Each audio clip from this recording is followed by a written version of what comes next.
नमस्कार। कार्यक्रम खास मुलाकात में आपका बहुत बहुत स्वागत है। और ख़ास मुलाकात में आज हमारे साथ जो ख़ास मेहमान हैं वो मध्य प्रदेश कांग्रेस के एक युवा नेता हैं। और सबसे महत्वपूर्ण बात ये भी है कि वो कांग्रेस के युवा संगठन यानी युवक कांग्रेस की जो मुखिया की जिम्मेदारी है उसको भी संभाल रहे हैं। और राजनीति परंपरा से उनकी सहचरी रही है, उनकी संगिनी, उनकी साथी रही है।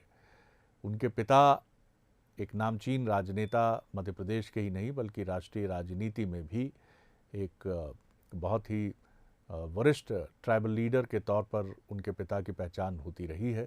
केंद्रीय मंत्री के नाते भी मध्य प्रदेश में भी वो महत्वपूर्ण पदों पर रहे हैं, चाहे मैं सत्ता की बात करूं या संगठन की बात करूं। प्रदेश कांग्रेस के मुखिया भी वो मध्य प्रदेश में रहे हैं।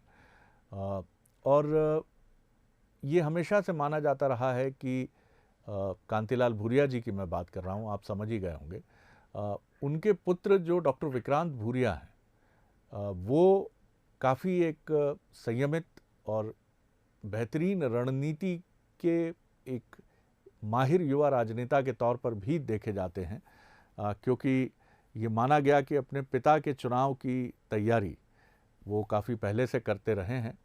और सफलता असफलता तो उसमें मिलती और चलती रहती है साथ में। यही वजह रही कि जब चुनाव में कांतिलाल भूरिया जी ने हाथ आजमाया मुख्य चुनाव में मध्य प्रदेश के करीब 2 सवा 2 साल पहले, तो उसमें उन्हें सफलता नहीं मिली, लेकिन बाय इलेक्शन में उन्होंने ज़रूर परचम फहराया। तो आज हम बात करेंगे युवा कांग्रेस के प्रदेश अध्यक्ष डॉक्टर विक्रांत भूरिया से, जो प्रोफेशन से एक प्रोफेशनल चिकित्सक हैं, लेकिन अब राजनीति की राहों में वो आगे बढ़ चले हैं। डॉक्टर भूरिया, बहुत स्वागत करता हूं आपका बंसल न्यूज़ पर। बहुत बहुत धन्यवाद शरद जी, बहुत बहुत धन्यवाद। डॉक्टर विक्रांत भूरिया, कांग्रेस इस समय एक चुनौती काल से गुजर रही है और यही वजह है कि बहुत सारे सवाल इस समय ऐसे होते हैं कांग्रेस से जो चुभते भी हैं, परेशान भी करते हैं। और जो आपकी संगठन क्षमता, आपके नेताओं के व्यक्तित्व और उनकी कांग्रेस की उन्नति में भूमिका, इससे जुड़े पूछे जाते हैं, न सिर्फ आपसे बल्कि कांग्रेस के हर सीनियर लीडर से। मैं ऐसे ही एक सवाल से शुरुआत कर रहा हूं। एक बहुत कठिन समय में आपको युवाओं को एकत्रित करने की, मोबिलाइज करने की और कांग्रेस के हित में संगठित होकर काम करने की जिम्मेदारी पार्टी ने सौंपी है। बहुत कठिन चुनौती है, लेकिन आप किस तरह से देखते हैं और क्या रणनीति है आगे बढ़ने की आपकी? देखिए, आपने बहुत सही सवाल करा है और ये बिल्कुल सही है कि ये कांग्रेस के लिए बहुत कठिन समय चल रहा है। और सिर्फ कांग्रेस के लिए नहीं, युवाओं के जो युवा कांग्रेस है उसके लिए भी काफ़ी कठिन समय चल रहा है। पर मैं ये मानता हूँ कि पार्टी ने मुझे इस लायक समझा और इस चुनाव में खड़े होने का मौका दिया और इस चुनाव में जीत कर आया। तो ऐसे समय में काम करने के लिए बहुत सारा स्कोप है, बहुत सारी संभावना है। क्योंकि मेरा मानना है कि सितारे तो रात में ही चमकेंगे और आज जो रात है उसमें चमकने के लिए हर जो नौजवान है, जिसमें टैलेंट है, जिसमें काबिलियत है और जिसमें परिश्रम करने की इच्छा है, उसको आगे आने के लिए बेहतरीन समय है। और ये समय जो लोग बहुत ताकत से मेहनत करते हैं और पार्टी को अपने कंधों पर खड़ा करते हैं, क्योंकि मैं मानता हूं कि ये 1977 जैसी स्थिति है कि जब कांग्रेस बहुत बुरी स्थिति में थी, पर कहीं ना कहीं युवा कांग्रेस को जवाबदारी दी गई थी कि आप वापस कांग्रेस का संगठन खड़ा करें और कांग्रेस को आगे लेकर आएं। वही काम हमने हाथ में लिया है और मैं आपको बताना चाहूँगा कि इसमें काफ़ी हद तक हम लोग धीरे धीरे लोगों को जोड़ना भी हमने शुरू कर दिया है, युवाओं को जोड़ना शुरू कर दिया है। जिस तरह से हम संघर्ष कर रहे हैं, हमारा संगठन संघर्ष कर रहा है, अब धीरे धीरे एक टीम की तरह, एक यूनिट की तरह दिखाई देने लगा है। तो कहीं ना कहीं जो हमारा लक्ष्य है उसकी ओर हमने कदम बढ़ा दिया है। बिल्कुल। विक्रांत जी, आपने एक बात कही कि 1977 जैसी भूमिका है जब कांग्रेस के सामने बहुत सारी चुनौतियां थी, लेकिन तब पार्टी के पास इंदिरा गांधी जैसा करिश्माई नेतृत्व भी रहा और गैलेक्सी ऑफ लीडर्स की एक पूरी जमात, एक फौज थी उस समय कांग्रेस के पास। चाहे प्रणब मुखर्जी की बात करें या फिर बाबू जगजीवन राम की बात करें या फिर ऐसे नेताओं की पूरी श्रृंखला है जो महाराष्ट्र में अगर मैं बात करूं तो साठे साहब मुझे याद आते हैं। दक्षिण भारत में बात करें तो गुंडू राव जैसे नेता आपके साथ जुड़े रहे, कांग्रेस के साथ जुड़े रहे। लेकिन आज की कांग्रेस में राहुल गांधी जी एक अभी भी मैं कहूँगा कि निरंतर संघर्ष के बाद भी स्वीकार्यता और पहचान दोनों के लिए उनका संघर्ष सतत जारी है। उनको शुभकामनाएं, क्योंकि बिना संघर्ष के किसी को कुछ मिला नहीं है कभी। लेकिन परिस्थितियां बहुत भिन्न भी हैं, आप सीधे 77 से तुलना करके आगे नहीं बढ़ सकते। नहीं, ये बिल्कुल सही बात है। जो 1977 की आप बात कर रहे हैं और जो आज की परिस्थितियां, उसमें काफ़ी ज़्यादा परिवर्तन है। जो एक चीज़ समान है कि दोनों अपने बहुत बड़े स्तर पर जब सरकारें थी, उसके बाद सरकार में काफ़ी लंबे समय तक नहीं रहे, उसके बाद वापस सरकार में आए। तो जो संघर्ष की बात है, उस संघर्ष से मैं उसकी तुलना कर रहा हूँ कि आज पार्टी को उस तरीका का संघर्ष करना पड़ेगा। और जिस तरह से जो नए नए युवाओं को आगे लाने की मैं बात कर रहा हूं, क्योंकि जिस तरह से पुरानी पीढ़ी एक बहुत लंबे समय तक कांग्रेस पुरानी पीढ़ी के हाथ में रहा है, अब ये नया समय युवा पीढ़ी का आया है और युवा पीढ़ी पूरी क्षमता से नए तरीकों से, क्योंकि आज अगर आपको बीजेपी से लड़ना है तो आप पुराने तरीकों से नहीं लड़ सकते, आपको नए तरीके ईजाद करना पड़ेंगे, नई तकनीक लाना पड़ेगी और नए युवा जोश और खून लेकर आना पड़ेगा जो पूरी पार्टी के लिए समर्पित भाव से आगे तक काम करें। और इसमें मुझे लगता है कि जो सबसे बड़ा महत्वपूर्ण भूमिका रहती है वो विचारधारा का रहती है, क्योंकि आज एक ऐसा समय है जो राजनीति अपने सबसे न्यूनतम स्तर पर पहुंच गई है और यहाँ पर विचारधारा कोई भी मायने नहीं रखती। जिस तरह से आपने पिछले मध्य प्रदेश के चुनाव में देखा होगा कि पूरे के पूरे विधायक पैसे के दम पर खरीद लिए जाते हैं बीजेपी द्वारा और पार्टी जो सत्ता में थी उसको गिरा दिया जाता है। तो कहीं ना कहीं आने वाला भविष्य उन्हीं का है जो विचारधारा से मजबूत होंगे और जो कांग्रेस की विचारधारा और देश की विचारधारा से दिल से जुड़े होंगे। विक्रांत जी, ये तो आप मानेंगे कि विचारधारा की बात अगर आप कर रहे हैं तो विचारधारा उन लोगों की कमज़ोर ही मानी जाएगी जो पैसों के आगे, अगर आप आरोप ये लगा रहे हैं कि पैसे दिए गए, तो पैसों के आगे जो सरेंडर कर देते हैं, क्या उनकी कोई विचारधारा है? नहीं, बिल्कुल उनकी कोई विचारधारा नहीं है। इसलिए मैं बोल रहा हूँ जो नया युवा नेतृत्व की हम तैयारी कर रहे हैं और जो नए लोगों को हम यूथ कांग्रेस से जोड़ रहे हैं, हमारा विशेष जो फोकस है और विशेष हमारा जो केंद्र बिंदु है इसी पर है कि जो युवा हमारे साथ यूथ कांग्रेस में काम करें उनकी विचारधारा मजबूत होना चाहिए। इसलिए समय समय पर हम उनके सेशंस करवाते हैं, सेमिनार्स करवाते हैं, नई नई आइडियोलॉजी से रूबरू करवाते हैं। जिस तरह से अभी हमने 2 दिन पहले नेहरू जी की क्या भूमिका रही है स्वतंत्रता संग्राम में, किस तरह से उन्होंने कांग्रेस को जमीन से लेकर ऊपर तक उठाया है, किस तरह देश को, जो आज हम देश देख रहे हैं, जो विजन हम देख रहे हैं, वो पूरा नेहरू जी का विजन था जिसके माध्यम से आज इतने बड़े बड़े BHEL जैसे और बड़ी बड़ी IIT से लेकर सारे IIM ये जो खड़े करेंगे उनकी विचारधारा से हुए हैं। तो हमारे युवाओं को जब तक ये पता नहीं रहेगा कि कांग्रेस किस विचारधारा की लड़ रही थी और किस तरह से संघर्ष कर, क्योंकि एक आप भी मानेंगे आज की राजनीति फास्ट फूड की तरह हो गई, शॉर्टकट सब अपनाना चाहते हैं कि जल्द से उनको फेम मिल जाए, जल्द से वो नेता बन जाए, जल्द से मंत्री बन जाए या फिर जल्द से मुख्यमंत्री बन जाए। पर ये समय ये है कि सबको अपने आप में एक संयम बरतना पड़ेगा और पार्टी के लिए अगर बहुत लंबे समय तक संघर्ष भी करना पड़े तो उसके लिए युवा को आज से तैयार करना पड़ेगा। ये बात तो आपने बिल्कुल ठीक कही है, इससे कोई इनकार नहीं कर सकता है कि अगर आपको लड़ाई लंबी लड़नी है तो ये विचारधारा ही है, क्योंकि बीजेपी ने ये चीज़ बताई है।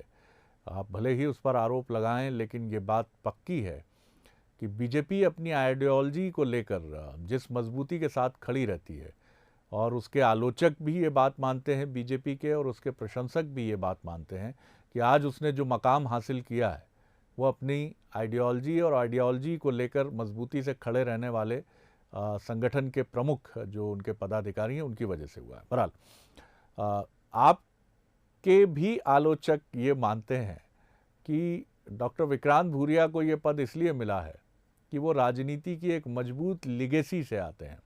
हालांकि ये बहुत आसानी से कह दिया जाता है डॉक्टर भूरिया, और कई बार बहुत ख़राब भी लगता है, मैं इससे इत्तेफाक बिल्कुल करता हूँ, क्योंकि राजनीति में जो राजनीतिक घराने हो जाते हैं, मान लिए जाते हैं कि राजनीतिक घराने हैं, नेहरू गांधी नहीं, भूरिया जी, डॉक्टर विक्रांत भूरिया का कल बेटा भी अगर राजनीति में आता है तो लोग कहेंगे बड़ी सहूलियत हो जाती है, बड़ी सुविधा मिल जाती है, जबकि आपको जाना पड़ता है जनता के पास ही मुहर लगवाने के लिए कि क्या मैं ठीक हूँ कि नहीं हूँ। लेकिन फिर भी जो लोग ये कहते हैं कि भूरिया जी को ये जिम्मेदारी इसलिए मिली कि वो कांतिलाल भूरिया के पुत्र हैं, इस पर क्या कहेंगे आप? देखिए, मैं इसमें यही कहूँगा कि अगर सिर्फ पिताजी के नाम पर चुनाव जीता जा सकता तो मैं पहला चुनाव अपना जीत चुका होता था। मैं पहला अपना चुनाव हारा तभी उस हार से मैंने सीखा, और जो हार से सीखता है वो कभी ना कभी जीतता है। और यही कारण था कि जब यूथ कांग्रेस का इलेक्शन अनाउंस हुआ 7 साल बाद, इसमें 4 खुद एमएलए पार्टिसिपेट कर रहे थे और 14 कैंडिडेट्स थे, अलग अलग पृष्ठभूमि से आते थे, राजनीतिक पृष्ठभूमि से भी आते थे। उन सबको बराबर मौका मिला था और कहीं ना कहीं पूरे प्रदेश के युवा ने एक तरफा मेरे जो साथ दिया है उसके लिए मैं उनका बहुत शुक्रगुजार हूं। और आपको मैं बताना चाहूंगा, जो ये 21,000 की जीत हुई है, ये सिर्फ मध्य प्रदेश के इतिहास में सबसे बड़ी जीत नहीं है, ये पूरे देश में दूसरी नंबर की सबसे बड़ी यूथ कांग्रेस की आज तक की जीत है। तो कहीं ना कहीं जो हमने परिश्रम करा, लंबे समय तक परिश्रम कर आए और युवाओं से एक सतत सीधा संपर्क स्थापित करा, उसका नतीजा था कि ये चुनाव एक तरफा जीतने का मौका भी मिला और जो जवाबदारी मिली है उसको बहुत बखूबी हम निभाएंगे भी। बिल्कुल, इसके लिए भी आपको शुभकामनाएं। डॉक्टर विक्रांत भूरिया, मुझे ये बताइए कि जीत का कोई मंत्र तो होता नहीं कि जिसको फूका और सफलता की राह पर आप चल निकले। दरअसल जीत या सफलता, इसके पीछे की जो तपस्या होती है, बहुत सारे लोग तपस्या की उस रेस में दम तोड़ देते हैं, उनका मनोबल दम तोड़ देता है और वो पीछे हट जाते हैं या समझौते कर लेते हैं। जैसा आपकी पार्टी के कई नेताओं ने, चाहे वो उनकी कांग्रेस की विचारधारा से असहमति रही या उन्होंने चुना ये कि अब बीजेपी का समय है, वो बीजेपी के परचम के पीछे ही चलने में भलाई है, तो आपके कई युवा नेताओं ने भी बीजेपी का दामन थाम लिया। लेकिन आप क्या ऐसी चीज़ लेकर, क्या ऐसा कोई ज्ञान या ऐसा कोई कार्यक्रम लेकर आप युवाओं के बीच में जाएंगे कि जिससे वो ये मानेंगे कि कांग्रेस के झंडे के साथ चलना भी कोई घाटे का सौदा नहीं है और हमें कांग्रेस के साथ आगे बढ़ना है और कांग्रेस को एक बार फिर मध्य प्रदेश में सफलता के साथ आगे बढ़ाने की कोशिश करनी है? इसमें सबसे महत्वपूर्ण हमारी भूमिका ये रहेगी कि मुझे ये लगता है कि अगर आपको सिर्फ राजनीतिक क्षेत्र में नहीं, आपको किसी भी क्षेत्र में अगर सफल होना है तो उसका सबसे बड़ा मूल मंत्र होता है संघर्ष करना। और संघर्ष, जब हम ज़मीन पर संघर्ष करते हैं तो खुद ब खुद आपसे लोग भी जुड़ते हैं, जनता भी जुड़ती है, युवा भी आपसे जुड़ते हैं। दूसरा जो सबसे बड़ी चीज़ है, संपर्क में रहना। अगर आप सतत संपर्क अपना बनाकर रखते हैं, लोगों के बीच में जाकर उनकी सुख दुख में खड़े रहते हैं, तो वो तभी आपको एक अपने परिवार का हिस्सा मानते हैं। आज राजनीति वो नहीं बच गई है कि आप एक जगह बैठकर फ़ोन लगा देंगे या फिर एक किसी भी गांव के मुखिया को आपने फ़ोन लगा दिया, उस मुखिया को अगर आपके साथ है तो पूरा गांव साथ है, ऐसा नहीं है। आज का युवा खूब बहुत पढ़ा लिखा है, जब तक आप हर युवा के पास जाकर उनसे संपर्क स्थापित नहीं करेंगे तब तक वो किसी हालत में आपके साथ ना किसी संघर्ष में खड़ा होगा, ना आपकी पार्टी के लिए वो प्रचार करेगा, ना पार्टी को आपको वोट देगा। तीसरी बहुत ज़बरदस्त जो बहुत महत्वपूर्ण चीज़ है कि आपको निरंतर उनके बीच में खड़े रहना पड़ेगा। अगर आप संघर्ष करते हैं, संपर्क करते हैं और उनसे संवाद स्थापित करते हैं, क्योंकि आज की राजनीति में ये हो गया, जिस तरह बीजेपी जिस राजनीति की बात करती है उनकी, आप बिल्कुल सही बोलते हैं कि जो बीजेपी आज जहाँ खड़ी है उसमें उनकी विचारधारा का सबसे महत्वपूर्ण योगदान है। पर एक चीज़ जो हमको समझना चाहिए, ये विचारधारा पर चलने की बात उन्होंने कहां से सीखी थी? ये उन्होंने बात सीखी थी जो कांग्रेस ने जिस तरह से आज़ादी का आंदोलन लड़ा था, इतना लंबा आंदोलन लड़ा था और बिना किसी हथियार के आंदोलन लड़ा था, तब उन्होंने ये समझ में आ गया था कि हमको अगर लंबा चलना है तो हमको अपनी विचारधारा मजबूत करना पड़ेगी। और हम भी आज यही कर रहे हैं, जो युवाओं को अपनी विचारधारा से जोड़ने का हम काम कर रहे हैं, उनके साथ कंधे से कंधा मिलाकर जमीन पर संघर्ष कर रहे हैं, लाठी खा रहे हैं। अभी आपने देखा होगा भोपाल में एक जबरदस्त आंदोलन हुआ था 26 जिस दिन राजभवन का घेराव था, उसमें पूरे युवा जमीन पर डटे रहे, आखिरी तक लड़ते रहे, डंडे खाए, आंसू गैस के गोले सहे, पर अपने किसी भी तरह से जमीन नहीं छोड़ी। तो यही जो जज्बा है कि आखिरी तक लड़ाई लड़ने का, ये जज्बा हर युवा में जब जगेगा, मैं नहीं मानता कि ये सरकार भी टिक पाएगी और ना ही केंद्र सरकार टिक पाएगी, अगर ये जज्बा कायम रहेगा तो। भूरिया साहब, बात बिल्कुल ठीक कही है आपने, लेकिन लीडरशिप एक बड़ा अंतर पैदा करती है।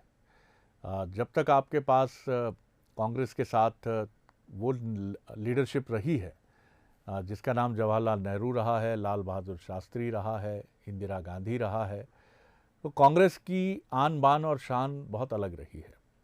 मैं फिर कहूँगा कि राहुल गांधी जी अभी इम्तिहान से गुज़र रहे हैं और चुनौतियाँ और इम्तिहान बराबर उनके साथ चले हैं और जैसी कामयाबी मिलनी चाहिए वैसी कामयाबी नहीं मिली है और ये उनके सफ़र और उनकी चुनौती का ये जो सिलसिला है ये कुछ लंबा भी हो गया। लेकिन क्या आप राहुल गांधी में वो सारी संभावनाएं देखते हैं जो कांग्रेस के गौरवशाली इतिहास में उन नेताओं के नाम दर्ज रही है जिनका नाम जवाहरलाल, इंदिरा गांधी और लाल बहादुर शास्त्री रहा है? आप एक चीज़ आपको समझना बहुत ज़रूरी है कि जब शुरू में इंदिरा जी ने अपनी शुरुआत करी थी, उनको मोम की गुड़िया बोला जाता था और उनको बहुत लंबे समय तक इस चीज़ का झेलना पड़ा था कि यार ये तो कैसे इतने बड़े पार्टी को या ऐसे कैसे इतने बड़े देश को चला सकती है। और जिन जिन लोगों ने उन पर किसी भी तरह का आरोप लगाया था, प्रत्यारोप करा था, बाद में उन्होंने देखा था कि वही जो मोम की गुड़िया थी आज आयरन लेडी ऑफ इंडिया के नाम से जानी जाती है। आप थोड़ा समय दीजिए राहुल गांधी जी को, और जिस तरह से वो एक ईमानदार व्यक्तित्व है, सच्चा व्यक्तित्व है, गरीबों के लिए लड़ाई लड़ने वाला व्यक्तित्व है, कोई भी पीड़ित तो उसके लिए खड़ा होने के लिए व्यक्तित्व चाहिए होता है। मैं तो बोलता हूं कि आज जिस तरह से वो हर मुद्दे पर लड़ाई लड़ रहे हैं, ऐसे बहुत कम पॉलिटिकल पार्टीज हैं और बहुत कम राजनीतिक नेता हैं जो ऐसे खुलकर उस पर अपना मत रख पा रहे हैं और उसके लिए संघर्ष कर रहे हैं। आप उनको थोड़ा समय दीजिए और देखिएगा कि वो किस तरह से कांग्रेस को नई ऊंचाइयों पर ले जाएंगे, और जिस तरह से गौरवशाली कांग्रेस का इतिहास रहा है वैसा एक और इतिहास आने वाले समय में कांग्रेस का बनाएंगे। कमलनाथ जी की भूमिका को लेकर बहुत लोगों के मन में भी प्रश्न हैं, आपकी पार्टी में जो कार्यकर्ता हैं उनके मन में भी प्रश्न हैं। हालांकि कमलनाथ जी ने कहा है कि वो मध्य प्रदेश छोड़ने वाले नहीं हैं, लेकिन राजनीतिक समीक्षक ये मानते हैं कि राहुल गांधी जी का जब तक फैसला नहीं होता, अप्रैल मई के बाद जो सिचुएशन पार्टी में बनेगी, और ये माना जा रहा है कि राहुल गांधी अब तैयार हो गए हैं और वो राष्ट्रीय अध्यक्ष की जिम्मेदारी संभालेंगे, तो क्या ये फैसले तभी होंगे कि कमलनाथ जी भले ही मध्य प्रदेश में रहेंगे, जैसा वो कह भी रहे हैं, और इतने सीनियर लीडर हैं कि उनकी बात कोई काटेगा नहीं, खुद राहुल गांधी भी नहीं काटेंगे, ऐसा मानने वालों की भी कमी नहीं है। लेकिन पीसीसी चीफ या नेता प्रतिपक्ष, इन दोनों में से कोई एक जिम्मेदारी उनके पास रहेगी। आपको नहीं लगता कि आपके यहाँ प्रक्रिया से जुड़े जो ये मसले हैं ये बहुत लंबा समय ले लेते हैं निर्णय लेने में? देखिए, जब तक सरकार बहुत अच्छी चल रही थी और सरकार में थे, तब तक यही बात करी जाती थी कि कमलनाथ जी ने इस मध्य प्रदेश को गड्ढे से निकालकर वापस इसके जो सुनहरा भविष्य था उसकी तरफ ले जा रहे थे। और उनको पूरा समय, 1 साल 1.5 साल क्या होता है, मैं आपसे पूछूंगा, 1 साल 1.5 साल समय में इतने जबरदस्त तरीके को मध्य प्रदेश को पूरे देश के नक्शे पर लाकर उन्होंने खड़ा कर दिया था। ये उनकी खुद की काबिलियत थी और उनके जो टीम है उसकी काबिलियत थी। और जिस तरह से उन्होंने कांग्रेस को अलग अलग मोतियों को एक धागे में पिरोया था, मुझे नहीं लगता कि उनकी तरह किसी और नेता ने इस तरह का कुछ कर पाएंगे। तो मैं ये मानता हूं कि मध्य प्रदेश को और कांग्रेस पार्टी को पहले से ज्यादा कमलनाथ जी की जरूरत है। और जब एक बड़ा वृक्ष आपके सर पर रहता है तो आपको उसकी छाया भी मिलती है और उसके फल भी आपको खाने के लिए मौका मिलता है। तो आप देखते जाइए, कमलनाथ जी कहीं नहीं जा रहे हैं, वो हमारे साथ हैं और जो हमारी लड़ाई बीजेपी के खिलाफ है उसको तेज धार देने में लगे हुए हैं, उसको और मजबूत करने में लगे हुए हैं। आपकी पार्टी में युवा नेताओं की कमी नहीं है और कमलनाथ जी की कैबिनेट में तो 2 दर्जन से ज़्यादा युवा सदस्य रहे और उसकी चर्चा भी रही काफ़ी। अब इन युवा नेताओं की कहीं कोई भूमिका एक इक्का दुक्का लोगों को छोड़ दें तो बहुत लोग नज़र नहीं आ रहे हैं। जीतू पटवारी जी दिखते हैं, हालांकि अभी बीते 1-1.5 महीने से मैंने उनको भी कुछ कम देखा है राजनीतिक फलक पर। जयवर्धन जी बीच में ज़रूर कोरोना से पीड़ित रहे लेकिन वो भी अब स्वस्थ हो चुके हैं, उनको हम देख रहे हैं पॉलिटिकल फोरम में। लेकिन हनी बघेल जी नज़र नहीं आते हैं, और प्रियव्रत सिंह जी की बात करें तो वो भी नज़र नहीं आते हैं। उमंग सिंगार जी की बात करूं तो वो भी नज़र नहीं आते हैं। तो क्या ये युवा नेताओं के बीच में भी कोई प्रतिद्वंद्विता है? क्या इनके बीच में भी एक होड़ है? होड़ तो होती है, उसको झुठलाना गलत होगा, लेकिन वो स्वस्थ प्रतिस्पर्धा हो तो ज़्यादा अच्छा है। लेकिन आपके यहाँ ऐसा लगता है कुछ मनमुटाव की प्रतिस्पर्धा हो रही? नहीं, बिल्कुल नहीं, सब लोग एक टीम की तरह काम कर रहे हैं। और मैं यही बोल रहा हूं कि जिस तरह से कमलनाथ जी के नेतृत्व में सब लोग एकजुट हैं, ये उसका एक सबसे बड़ा उदाहरण है। अगर आप देखेंगे कि पिछले सरकार जाने के बाद कोई भी ऐसा एक भी आप वाक्य बता दीजिए जिसमें ऐसा लगा हो आपको कि युवा नेता ने आपस में प्रतिस्पर्धा के चलते पार्टी को नुकसान करा। जैसे आप बोल रहे हैं प्रतिस्पर्धा अच्छी चीज है, पर अगर वो प्रतिस्पर्धा कहीं ना कहीं पार्टी को नुकसान करती है, प्रदेश को नुकसान करती है, तब वो गलत चीज है। और ऐसा एक भी अब वाकया मेरे ख्याल से मेरे संज्ञान में तो नहीं आया है जहां पर ऐसा प्रतीत हुआ हो कि युवाओं नेताओं के प्रतिस्पर्धा के चलते में पार्टी को नुकसान हुआ है या प्रदेश को नुकसान हुआ है। और आप देखेंगे कि ये सब लोग अपने अपने क्षेत्र में सक्रिय हैं, क्योंकि देखिए जब इनको बड़ी भूमिका मिली थी, जब इनको प्रदेश में कैबिनेट मंत्री का दर्जा मिला था, तो इनका जो काम करने का क्षेत्र था वो पूरा प्रदेश था। इस कारण से वो सब दूर दिखते थे। पर अब जो उनका कार्य क्षेत्र है और जो काम करने का क्षेत्र है अपने जिले, अपनी विधानसभा तक सीमित है, उस कारण से अपनी विधानसभा, अपने जिले में और युवाओं को मार्गदर्शित करने में इनका अभी भरपूर हमको समर्थन मिल रहा है। और ये सब जो आपने नेता बताए, ये सब लोग जो हमने ट्रेनिंग कैंप रखा था पूरे प्रदेश के, जहां जिला अध्यक्ष, पूरी प्रदेश कारिणी यूथ कांग्रेस की इकट्ठा हुई थी, ये सब लोगों ने उसमें हिस्सा लिया था और सारे युवाओं को मार्गदर्शित भी करा था। 2023 का इलेक्शन आप युवा कांग्रेस के अध्यक्ष के तौर पर लड़वाएंगे या खुद भी चुनाव में उतर सकते हैं मैदान में, हाईकमान का निर्देश हुआ तो? देखिए, मेरी अभी सबसे बड़ी प्राथमिकता है कि किस तरह से संगठन को वापस मजबूत करा जाए, क्योंकि मैं ये मानता हूं कि अगर मैं ये सोचकर चलूंगा कि हमारी सरकार बन जाएगी बिना संगठन के, तो वो मुमकिन नहीं है। सबसे पहले हमको सबको संगठन को मजबूत करने के लिए काम करना पड़ेगा। और उसमें यूथ कांग्रेस की भी मैं बात कर रहा हूं, प्रदेश कांग्रेस की भी बात कर रहा हूं। जब संगठन अपने आप मजबूत होगा, और जिस तरह से हम अभी हमारी वर्किंग चल रही है, हम जब जाते हैं मीटिंगों में, सारे संगठन, चाहे वो सेवा दल हो, यूथ कांग्रेस हो, NSU हो, महिला कांग्रेस हो, सारे संगठन एक साथ बैठकर पूरे निर्णय लेना शुरू कर रहे हैं और एक टीम तैयार कर रहे हैं जो पूरे प्रदेश में काम करेगी। और मैं पूरे विश्वास से कह सकता हूं कि आने वाला समय में वही राजनीति में आगे बढ़ेगा जो संगठन में मजबूत भूमिका रखता होगा। और इसमें अगर आपको बीजेपी से भी कुछ सीखना हुआ तो एक अच्छे स्टूडेंट की तरह आप सीखने से पीछे नहीं हटेंगे? बिल्कुल, मैं तो हमेशा सीखता हूं। मैं बता रहा हूं, जब जैसे 2015 का चुनाव का हर बार वो जिक्र होता है, मैं जहां भी जाता हूं, जब कांतिलाल भूरिया जी लोकसभा का उपचुनाव लड़ रहे थे और मोदी लहर के बाद पहला वो लोकसभा का उपचुनाव था, तो मैंने बहुत कुछ सीखा था। और विपक्ष से जब तक आप सीखोगे नहीं, आप अपने प्रतिद्वंदी से सीखोगे नहीं, तब तक आप उसको हरा नहीं सकते हो। तो मैं बिल्कुल एक अच्छे स्टूडेंट की तरफ बीजेपी से लगातार सीखता रहता हूं और उनके खेल में उनको मात देने की अब जो सीख है वो सीखते जा रहा हूं। चलिए, बहुत धन्यवाद इस बातचीत के लिए और बहुत शुभकामनाएं डॉक्टर विक्रांत भूरिया आपकी राजनीतिक सोच के लिए। और इस पूरे इंटरव्यू में मैं ज़रूर एक ध्यान खींचना चाहूँगा देखने वालों का कि आप सबने महसूस किया होगा कि इस पूरी बातचीत में डॉक्टर विक्रांत भूरिया, जो कि युवा कांग्रेस के अध्यक्ष हैं मध्य प्रदेश में, उन्होंने बीजेपी के खिलाफ किसी ऐसी शब्दावली का प्रयोग नहीं किया है जिस शब्दावली को लेकर आप कहें कि ये बहुत आक्रामक हैं या बीजेपी को लेकर बहुत हमलावर हैं। न राष्ट्रीय स्वयंसेवक संघ को लेकर उन्होंने कोई बात की और न मध्य प्रदेश सरकार के मुखिया, बीजेपी सरकार के मुखिया शिवराज जी को लेकर उन्होंने कोई बात नहीं की। विक्रांत जी बहुत संभल कर बोलते हैं, दावे करने से बचते हैं, लेकिन विज़न उनका साफ समझ में आता है कि वो मध्य प्रदेश में परिवर्तन के इरादे से आए हैं।